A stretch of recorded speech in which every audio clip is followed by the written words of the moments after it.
My tears are not because of any of the countless situations I faced that I remember vividly. Now I'm so remarkably calloused that I don't cry about that. I don't cry as a little boy walking into a restaurant outside of Nairobi, Kenya, and having a Caucasian male say, "We don't serve your kind here."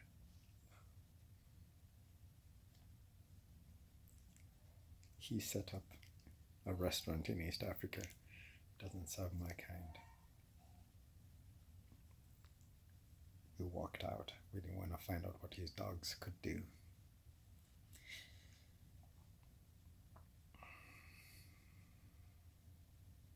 Now, I don't cry about knowing the areas in Nairobi I cannot buy property because it's reserved for Asians or whites.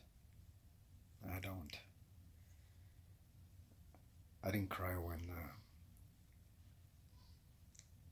a tax preparer said, "You know what, I can't do your taxes." Still remember his location on the corner of Baseline and Gilbert Road. As a little boy, Caucasian man, taking a bite of a banana and throwing it in the bed of a Datsun 1200 pickup. I don't cry about that stuff. I cried to my dad, asking my dad to get back in the car because my dad was furious.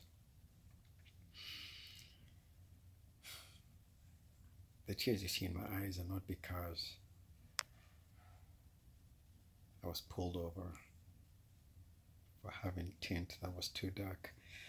The irony is that that's the same tint that was on my Prius, but this time I was driving my wife's Benz, an old one, but it had the 3-star insignia. And somehow, driving down the 10 between Gilbert, Arizona and Tucson, Arizona on my way to Texas, the highway patrol officer from the other side of the freeway could tell how dark my tint was. It was interesting. Never got pulled over once in my Toyota. We had a good conversation. He gave me a fix-it ticket.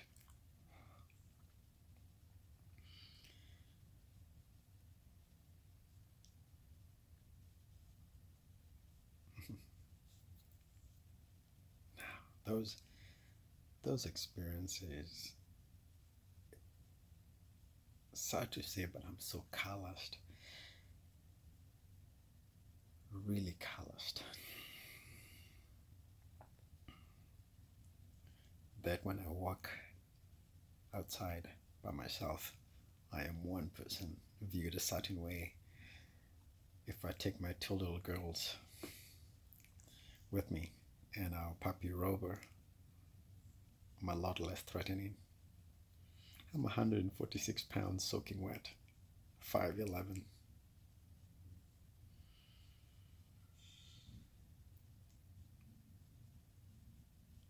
The question, "What are you doing here?"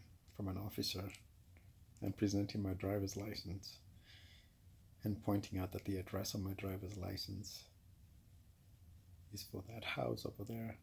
That's why I'm here.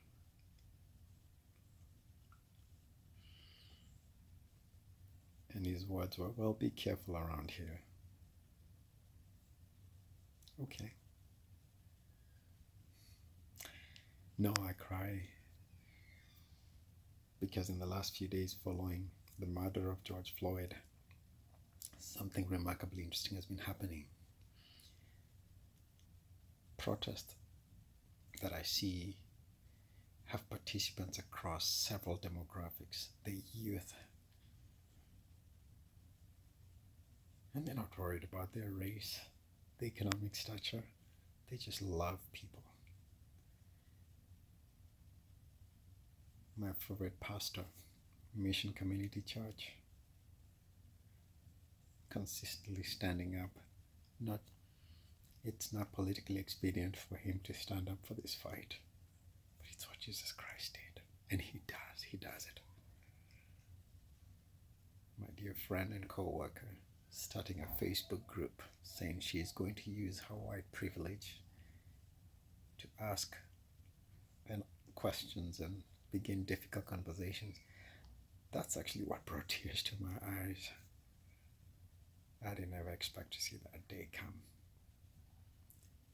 And I hope and pray that this is the beginning of a sustained change where my daughter, who's now 10, her first exposure to racism was her and my wife walking into a store and a man saying, using certain words in reference to my little girl, and then seeing the hurt in my wife's voice and face as she narrated the story.